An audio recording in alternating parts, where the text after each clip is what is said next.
ብሩክ አባዬ ሞብደክ ዶክተር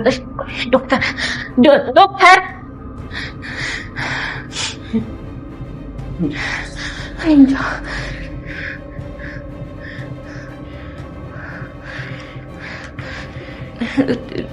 ዶክተር ምንድነው? ደህና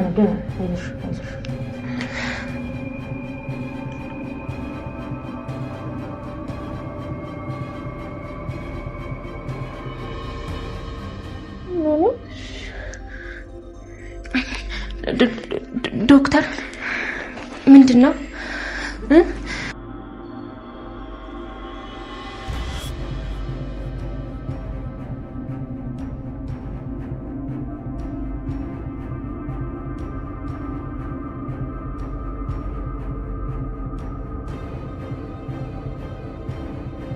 ዶክተር ባሻበሬ ምናምን እዚህ ናቸው። አታልቅሱ እሺ።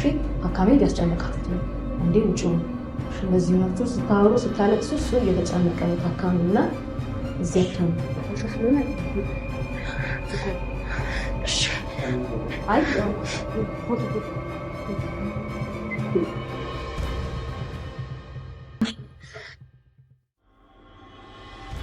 ዱላና ዳጣስ እነሱ ቤት ሄደዋል።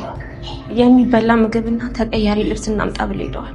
ለባክሽ እኔም እኮ ዶክተር ያዘዘችኝ መድኃኒት ለመግዛት እዚህ አካባቢ ነበር። ርቄ አልሄድም ብዬ ተመልሼ መጣሁ። እንዴ መድብል ምን ሆነካል? እኛ ምንም አንሆንም። ቶሎ ገዝተክና ይልቅ እናንተን ጥዬ እንዴት ሄዳለሁ? ቅድስ የሆነ ነገር ቢፈጠርስ? መድብል ምን ሆነካል? ምንም አንሆንም። የሆነ ነገር ከተፈጠረም እደውልልሃለሁ። ቆይ እስቲ ለሉላን ደውልላት። አይ አትደውልላት። አሁን ቅርብ ሰዓት ነው የሄዱት። ብቻ አንተ ቶሎ ደርሰክና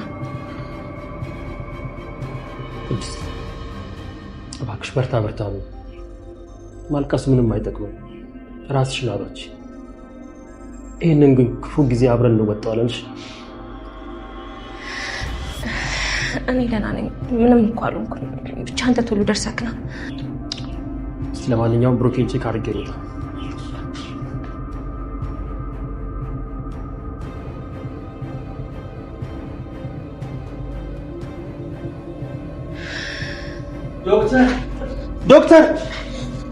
ዶክተር እንትሪጅ ዶክተር እባክሽ ወንድሜ ዶክተር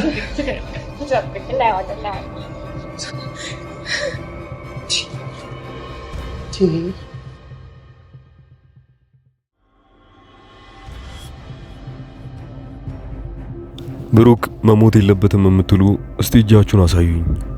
በሌላ በኩል ማህሌት በአሁኑ የማያዳግም እርምጃ ካልወሰዱባት በስተቀር ድጋሚ ያንን ቤተሰብ መታ መጉዳቱ አይቀርም። ብሩክ ያለበት ኬዝ አሁን ላይ በጣም ከፍተኛ ጉዳት ውስጥ ወይንም ሁሉም ሰዎችን ስጋት ውስጥ የከተተ ነገር ነው።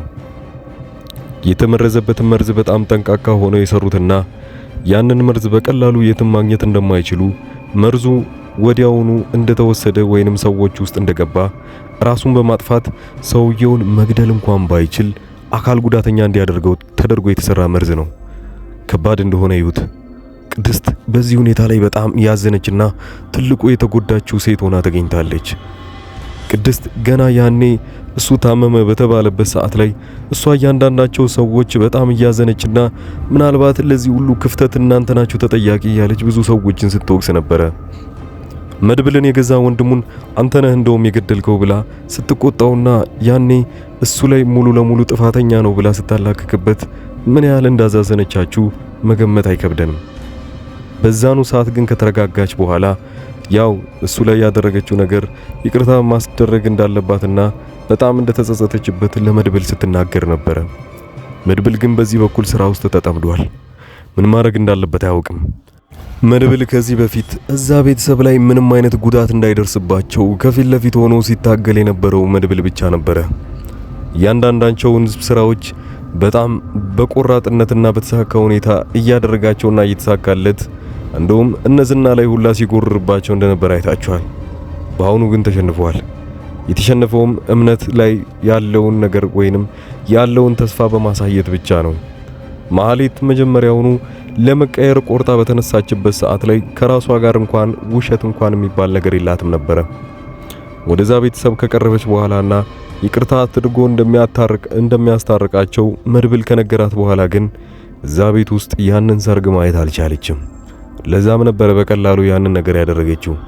ከዛ ከወጣች በኋላ ግን እዚህ መቼም ቢሆን አያስቀምጡኝም፣ በአሁኑ ካገኙኝ ይገሉኛል ብላ ስለምታስብ ብቻ ሀገር ለጋ ልትወጣ ስትል ካሌብ ሞሲሳ ወዲያውኑ ሰዎች ልኮ ይይዛታል። ካሌብ ሞሲሳ የራሱ እቅዶች አሏት። እሷን ለማትረፍ ሳይሆን ወዲያውኑ ወደ ቤቱ ካስጠራት በኋላ እያንዳንዱ ነገር ይጠይቃታል። እሱ ላይ መርዝ አድርገሽ ልትገዩ እንደሞከርሽ ሰምተናል። ታዲያ ይሄንን ሰምተሽ ነው ወይ ወዲያውኑ ሀገር ለቀሽ ልትወጪ የነበረው? አዎ እባክህን፣ አሁን ላይ እነሱ መልሰው የሚያገኙኝ ከሆነ ይገሉኛል። እንደውም ለእስር ቤት እንኳን የሚሰጡኝ አይመስለኝም። ባሁኑ እኔን መግደልና በህይወት እንዳልኖር ማድረግ ነው የሚፈልጉት ትላለች። ካሌብ ሞሲሳ ይሄ ነገር በጣም ለሱ አሪፍ ሆኖለታል። አንቺ ትንሹ ለነዛም ቤተሰቦች እንዲበቀሉና ምናልባት እነዛ ቤተሰቦች እንዲወድቁልሽ የምትፈልጊው አንቺ ነሽ። አሁን ስራዬ መሃል ገብተሻል። ስለዚህ ሳልከፍልሽም እንኳን በቀላሉም ነገሮችን ማድረግ ትችያለሽ። ይህንን በሐሳቡ ነው ያለው። ታዲያ ወደዛ ቤት ውስጥ ደግሞ ሲንመለስ መድብል እዛ ጋር እየጠበቀ ያለውን ብሩክም ወንድሙን ካሁን ከነገ ዛሬ ይነቃልኛል ብሎ እየጠበቀ ያለውን እሷ ሄዳ መልሳ እንድትጨርሰውና እንዲሞት ከተነሳ ግን የእሷም ሕይወት አደጋ ላይ እንደሚጥል ወዲያውኑ ይነግራታል። ማህሌት ግን እዛ ጋር ቅሬታ ለማቅረብ ትወስናለች። ካሌብ እንዴት አድርጌ ነው ልጨርስ የምችለው? አሁን እኮ 24 ሰዓት እሱን አይለዩትም። ምን ማድረግ እችላለሁኝ? አይ እኔ አያገባኝም። መጀመሪያ ሞክረሻል። ቀጣዩ እንግዲህ ልትጨርሽበት የምትችይበትን መንገድ ራስሽ ፈልገሽ እሱን እንድትጨርሺው ፈልጋለሁ። በያውን ከዚህ ውጪ። ይሄንን ካላት በኋላ ካሌብ ሞሲሳ ብቻውን አንድ ነገር ያቅዳል። መድብልንና ማህሌትን አንድ ላይ ሆኖ ሳይጣሉ አንድ ስራ እንዲሰሩለት ይፈልጋል። ብሩክ አንድ ነገር ከሆነና በጤንነት የማይመለስ ከሆነ ለዚህ ሁሉ ነገር ተጠያቂ ማህሌት እንደሆነች መድብል ያውቃል። ታዲያ ከሷ ጋር አንድ ላይ ስራ ሊሰራ ነው ወይንስ የካሌብ ሞሲሳን እቅዶች እንዳለበት አስኖበት እሷን ማህሌትን የሚገላት ይመስላችኋል? አንድ ላይ ሲሰራ ከተያዘ ግን በጣም ከባዱ ነገር ያኔ ነው የሚፈጠረው። ካሌብ ሞሲሳ ሁለቱ አንድ ላይ እንዲሰሩ የሚያደርግበትን የሆነ መያዣ ይፈልጋል። ለምሳሌ ከመድብል ቤተሰቦች ውስጥ አንዱን ይዞበት አንተ ከሷ ጋር አብረን ማሰራ ከሆነ እሷን እንደዚህ ጎዳታለሁ ወይ እንደዚህ አድርጋታለሁ ብሎ አንዳቸውን ይይዝበታል። ያኔ መድብል ግዴታ ይሆንበትና ከማህሌት ጋር አንድ ላይ ይሰራል። ምናልባት አንድ ላይ ሲሄዱ፣ አንድ ላይ ሲቀመጡ፣ አንድ ላይ የሆነ ነገር ሲያደርጉ ከራሱ ቤተሰቦች ውስጥ አንዳቸው ካዩት ለካ ብሩክ ሆን ብሎ ነበረ ከሷ ጋር ሲሰራ የነበረው ብለው እሱን ራሱ ጣታቸውን ይቀስሩበታል። ያኔ መድብል የማይወጣበት ቋጥ ውስጥ ይገባል ማለት ነው። ብሩክ እስካሁን ድረስ ኮማ ውስጥ እንዳለ ታውቃላችሁ። አሁን ወደ መጨረሻ አካባቢ ክፍሉ ላይ እነ መድብል ወዲያውኑ ዶክተሯን ሲጠሯት ብሩክ ሊነቃ እንደነበር አይታችኋል። ታዲያ ነቅቶና ወዲያውኑ ቅድስትንና የራሱን ልጅ ምሳሌን አቅፎ ሰላም ካላቸው በኋላ ወደ ቤት የሚመለስበትን ጊዜ ቶሎ ማፋጠን ይኖርበታል። አሊያም ግን ማህሌት እንደታዘዘችው ከሆነ ወደዛው ሐኪም ቤት ሄዳ እሱን እስከ መጨረሻው ድረስ ልትጨርሰው ትችላለች። ዶክተሮቹም ሆነ ቅድስትም በሽታውን አልቻለውም ሞተ ብለው ነው እንጂ የሚያስቡት ማህሌት ድጋሚ መታጎዳቸው ብለው ላያስቡ ሁላ ይችላሉ። ወደ ቤቱ ተመልሶ ወዛው ከተቀመጠ ግን ለሱም ቢሆን ለማህሌት ነገሮቹ ላይ ይገናኙላት ይችላሉ። እሷም ሳታደርገው ቀርታ ካሌብ ሞሲሳ እቅዶቹ ሳይሳኩለት እሱ ያሰበውን ነገር ወዲያውኑ ሳይተገብረው መድብል ቶሎ ብሎ ማህሌት መያዝ ይኖርበታል ማለት ነው። ያኔ ነገሩ እንዳላከተመ ካሌብ ሞሲሳም ቢሆን እሱን መያዣ አድርጎ የሚይዝበትና ምንም አይነት ሰበብ አድርጎ ስራ እንዲሰራለት በግድ የሚያስገድድበት ምክንያት የለውም። ማህሌት በአሁኑ ስትያዝ እነሱ ይቅርታ የሚያደርጉላት ከሆነ እንደ ከዚህ በፊቱ እየለመኗት አይ አንቺ እስር ቤት መግባት አለብሽ እንኳን ካሏት ለነሱ ድጋሚ ሌላ መዘዝ ይመጣባቸዋል። ብሩክ እስከ ዛሬ ባለው ጊዜ ውስጥ ምንም አንዳችም ነገር እነሱ ላይ ተንኮል ሰርቶ አያውቅም። ይሄ ሁሉ ብሩክ ላይ የመጣበት ነገር ስራ አልሰራም ብሎ ስላዘዛቸው ብቻ ነው። ከዚህ በፊት ታውቃላችሁ ምዕራፍ 1 ላይ እንደነበረው አይነት ያኔ ክፍሎቹ ገና በጀመሩ ሰዓት ላይ ብሩክ ያኔ ከነ ካሌብ ሞሲሳ ስራቸውን ባወቀበት ሰዓት ላይ አዎ አንድ ስራ ልሰራላችሁ ፈልጋለሁ ብሎ ነገሩን ያኔ ነበር ያበላሸው። ብሩክ አበላሸው አይባልም እንጂ እነሱ የሚሰሩት ስለ መጥፎ እንደሆነ ስለሚያውቅ ነበረ እነሱን አጋልጦና እቃቸውን ወስዶ መቀመቅ የከተተባቸው። ያኔ ካሌብ ሞሲሳ የከሰረው በጣም በብዙ ሚሊዮን ብር እንደሆነ ያውቃል። ግን በዛኑ እጥፍ ደግሞ ድጋሚ ለብሩክ የከፈሉት ብርም አለ። ያኔ ምሳሌን ያሳከመበት ብር፣ ያንን የተስማሙበት ብቻ እቃውን በሰላም ይድረስ እንጂ ብለው የከፈሉት የሆነ ብርም ቀድሞ እንደተቀበላቸው ጭምር ከዛን ቀን ጀምሮ ካሌብ ሞሲሳን በሚያባረሩበት ሰዓት ላይ ቤተሰብ እንዳለው የሚወዳቸው ሰዎች ጭምር እንዳሉ ካሌብ ሞሲሳ ደግሞ ብሩክን መግደል ሳይሆን የሚፈልገው ቤተሰቡ ዙሪያ ያሉትን ሰዎች እያሰቃየበት ካሌብ ሞሲሳ ብሩክን እንዲጸጽተው ለማድረግ እየሞከረ ነው። እስካሁን ድረስ እዚሁ ትግል ውስጥ ናቸው ያሉት። ካሌብ ሞሲሳ ያልተረዳው አንድ ነገር አለ። አንድ ጀግና ወንድም እንዳለው አቶ መድብል ከፊት ለፊት ሆኖ ሲታገል የነበረው ከዛን ሰዓት አንስቶ ነው እስካሁን ባለው ጊዜ። ዝና አብዛኛውን ሰዓት ሲያስቸግራቸው እንደነበረ ታውቃላችሁ። ከዝና በላይ ግን እያዘዘው የነበረው ካሌብ ሞሲሳ ነው። አሁን መድብል እያሸነፈ ሲመጣና የዋዛ እንዳልሆነ ካሌብ ሞሲሳ እያወቀ ሲመጣ ወደዛው አገር ይመጣና ራሴ ነገሩን እጨርሰዋለሁ ብሎ ከመድብል ጋር ፊት ለፊት ተፋጠዋል። አሁን እያሰቃያቸው ያለው አቶ ካሌብ ሞሲሳ ፊት ለፊቱ ብቻውን ነው። እነሱ ግን የዋዛ እንዳልነበሩ ታውቃላችሁ። ብዙ ጋርዶች አሉት። 24 ሰዓት እየተጠበቀ ነው። ቤቱ እንኳን ቁጭ በሚልበት ሰዓት ላይ በጋርዶች ተከቦ ነው ካሌብ ሞሲሳ። ብሩክ ያኔ ለሱ ጠላቶች የነበሩትን ሰዎች አብዛኞቹን የራሱ አድርጓቸዋል። ለምሳሌ ከነዛ ውስጥ አንዱ ዶክተሩ ነበረ። ዶክተሩ እነሱን ለማጥቃት ከሚፈልጉ ሰዎች አንዱ እሱ ነበረ። አሁን ግን ከነሱ ጋር በመተባበር ነገሮችን መጨረስ ይፈልጋል። ምንም ጉዳት እዛ ቤተሰብ ላይ እንዳይደርስባቸው በዛኑ ልክ።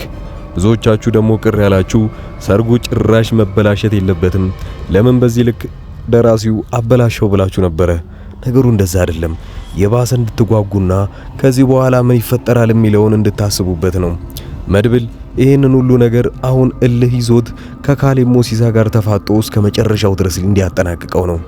ከካሌብ ሞሲሳ በላይ ማንም የለም። ማናቸውም አይዳፈራቸውም። እሱ የመጨረሻ ፈተናው ነው። ከካሌብ ሞሲሳ ጋር በምን መልኩ ይጨርሰዋል? እሱን የናንተ የቤት ስራ አድርገነዋል። ቀጣዩ ክፍል ላይ ምን የሚፈጠር ይመስላችኋል? የመጀመሪያው ዶክተሩ ወደዛ ክፍል የገባቸው ብሩክ ነቅቶ ስለነበረ ነው። ታዲያ ከነቃ በኋላ እንደሚረጋጋና እነዚህ 3 ስቴጅ የተባሉት በሽታዎች ማናቸውም ሳይኖርበት ብሩክ በሰላም ከነቃ እዛ ቤት ውስጥ ደስታ ድጋሚ ቤታቸው ይገባል። ቅድስት በጣም ትልቁ የተጎዳችዋ ሴት ሆናለች። ያም የሆነበት ምክንያት በሰርጓ ቀን እንዲጎዳ ያደረገችው በራሷ ምክንያት እየመሰላት ነው። ማህሌት ይሄንን ያሰበችው እሷ ከዚህ በፊት የሱ ሚስት እንደሆነችና አሁን እኔ ቀምቼዋለሁ ብላ ስላሰበች ነው ይሄንን ያደረገችበት።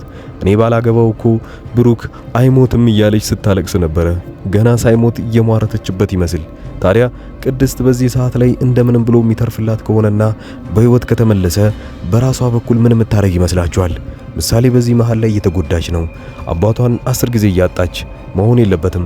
ታዲያ ወደዛ ቤት ውስጥ ከተመለሱ በኋላ በሰላም የሚኖሩበትን የመጨረሻቸውን መፍትሄ በአሁኑ መፈለግ ይኖርባቸዋል። አሊያም ግን ነገሩን የማያሸንፉ ከሆነ ካሌብ ሞሲሳ በሌላ እቅድ ተመልሶ እየመጣባቸው ነው። ምን ታስባላችሁ? የራሳችሁን ኮሜንት ሐሳባችሁን እያስቀመጣችሁልኝ ምሳሌን ድራማ ለብዙ ጊዜ ሳልሰራው ቆይቼ ነበረ። ድጋሚ የመጣችሁ ሰዎች ቻናሉን ሰብስክራይብ ማድረጋችሁን አትርሱ። እንዲሁም እዚሁ አዲስ አበባ ውስጥ ሆኜ ዴሊቨሪ ስራዎችን እየሰራው እንደሆነ አትርሱ። ማንኛውንም ዕቃ ማዘዝ የምትፈልጉ ሰዎች ከታች በማስቀመጥላችሁ ቁጥር በቴሌግራም በዋትስአፕ እና በኢሞ እኔን ማናገር ትችላላችሁ። መልካም ጊዜ ብያለሁ።